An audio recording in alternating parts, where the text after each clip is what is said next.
This is a special report from ABC News Digital. I'm Dan Klepler in New York with this ABC News Digital special report. A record fine, $1.7 billion. The biggest bank, JPMorgan Chase, has to pay that fine for turning a blind eye to Bernie Madoff and his Ponzi scheme.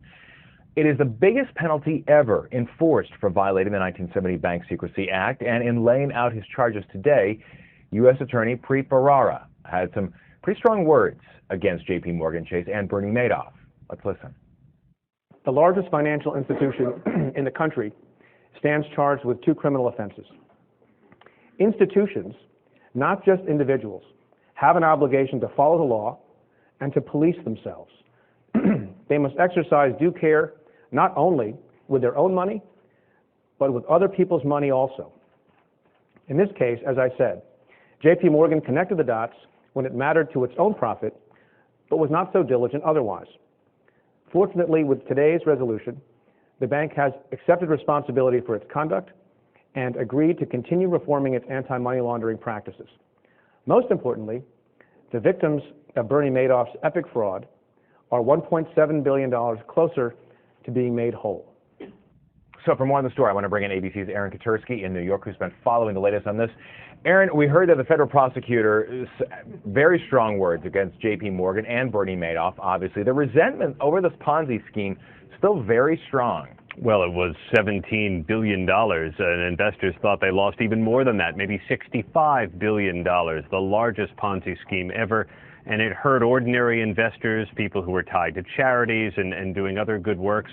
And so there's still lingering bitterness more than 5 years after his arrest. And the idea that a bank would have known and did nothing about it, the U.S. attorney says, in light of their own profit-making abilities, is egregious. And the U.S. attorney is bringing them in for criminal charges, but allowing them to pay $2 billion to defer those criminal charges for the next 2 years. So in many ways, this is something of a victory for JPMorgan Chase. Had it been found guilty of criminal charges, Dan, it would have lost its charter. And so this is another way that JPMorgan Chase has been able to use its vast bank account to skirt any criminal responsibility here, although it did admit to some of the egregious conduct alleged. Yeah, had that charter been revoked, almost immeasurable the amount of losses or even existence of JPMorgan as we know it today. So this nearly $2 billion fine, I mean, how big of an impact is that really going to have? Well, overall, it's just a fraction of JPMorgan Chase's complete profits over the course of a year.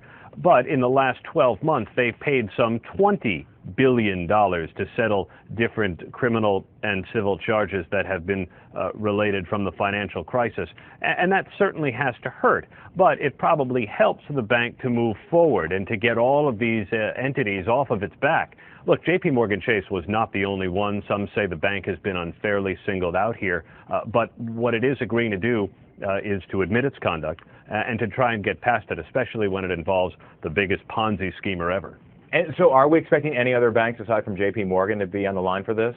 Maybe, but the fact is with JPMorgan Chase, Bernie Madoff used JPM accounts more than any other to carry out his scheme. And so it really was the onus, federal prosecutor said, was on JPMorgan Chase to say something. And in court records, one JPMorgan Chase banker even wrote that Bernie Madoff was suspected of earning profits through a Ponzi scheme. There were clearly people aware that Bernie Madoff may have been up to no good, and yet the federal prosecutors say they either ignored it, looked the other way, because the bank too was making big profits from Madoff's business, and otherwise that they were obligated under federal law to do. $1.7 million on a fine from JPMorgan, and of course Bernie Madoff himself sitting in prison for that 150-year prison sentence, that trial that captivated so much attention from so much money being taken. ABC's Aaron Katersky. Aaron, thank you so much. Appreciate it. Thanks, Dan. Of course, a complete recap right here on abcnews.com. For now, I'm Dan Klepler in New York with this ABC News Digital Special Report.